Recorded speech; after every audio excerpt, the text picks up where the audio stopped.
क्षत्रिय भावापन विश्वामित्र जी ने वशिष्ठ जी पर विविध अस्त्र शस्त्रों का प्रयोग किया।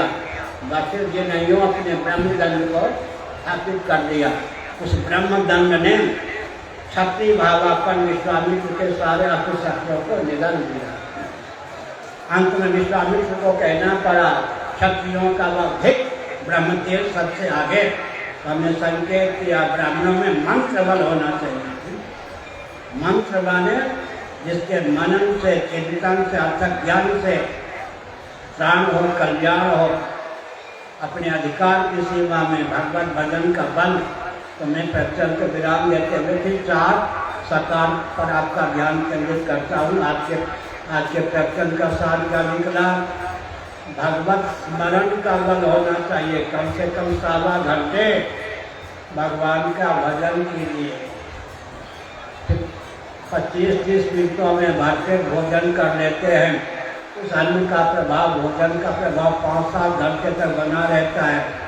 अगर 25-30 मिनटों तक भजन कर लेंगे, भजन का प्रभाव इतना होगा, भजनानंद में मन निमग्न होगा, कामक क्रोध लोभ ये सब जो मनोविकार है इनसे सदा दूर रहेंगे। इसलिए भजन करें। अंत में हमारे पूज्य गुरुदेव स्वामी करपाती जी महाभाव ने हमको कहा, क्यों हो ये मुसलमान सज्जन 5 बार नमाज क्यों पढ़ते हैं? हमने कहा हम क्या जाने, हम आपके बालक और विद्यार्थी हैं। पूज्य गुरुदेव धर्म सम्राट करपाती जी महाराज ने बताया,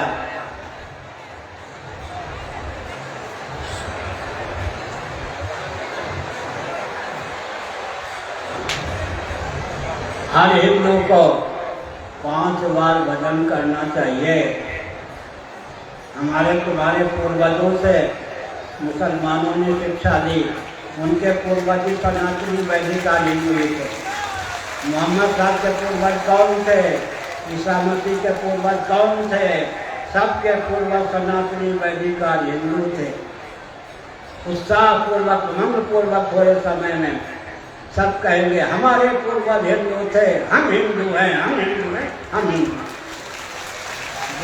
उपनिषद के अनुसार श्रीमन नारायण के नाभि कमल से सर्वजीव घनात्मक, सर्वदेव घनात्मक ब्रह्मा जी का प्रादुर्भाव हुआ। ब्रह्मा जी ने संकल्प बल से स्वयं को मन शत्रुपा के रूप में प्रकट किया। शत्रुपा ने स्वयं को संकल्प बल से 84 लाख योनियों में संभावित स्त्रियों के रूप में प्रकट किया।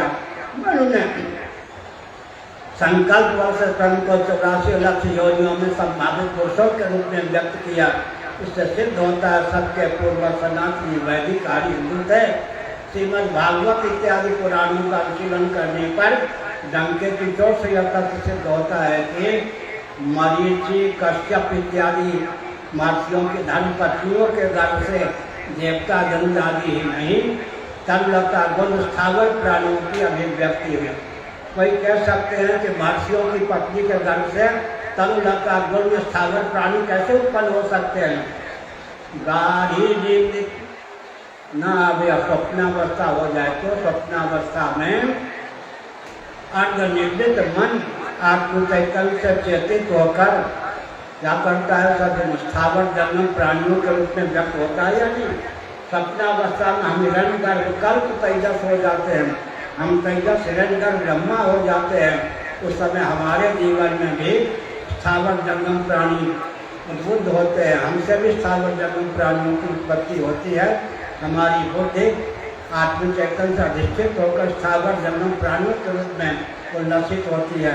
हमने संकेत किया सबके पूर्वज सनातनी वैदिक हिंदू थे।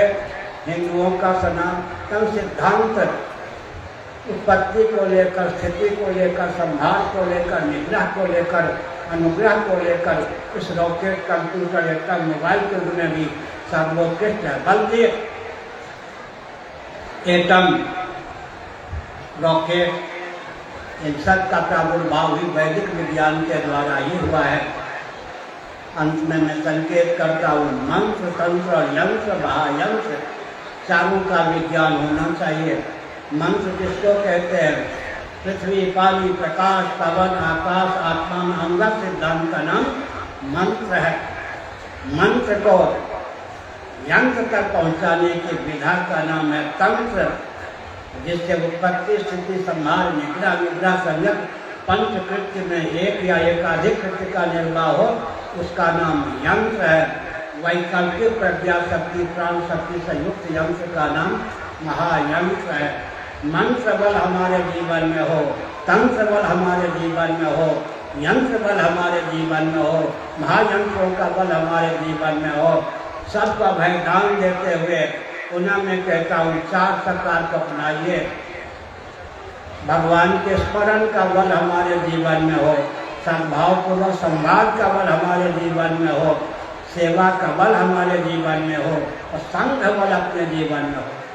एक व्यक्ति एक हिंदू कम से कम 9 हिंदुओं को जोड़े और पेट परिवार तक ही सीमित न रहे।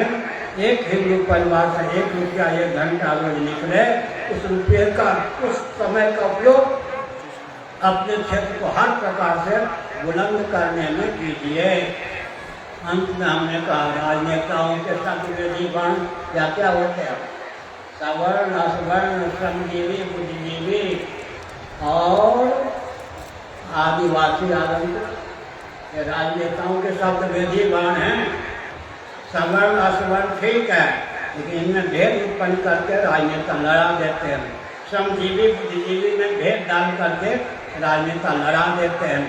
आदिवासी आगंतुक कह करके राजनेता लड़ा देते हैं।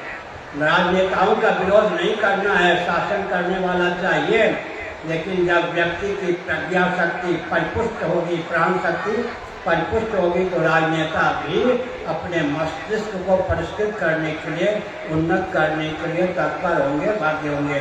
श्री राम।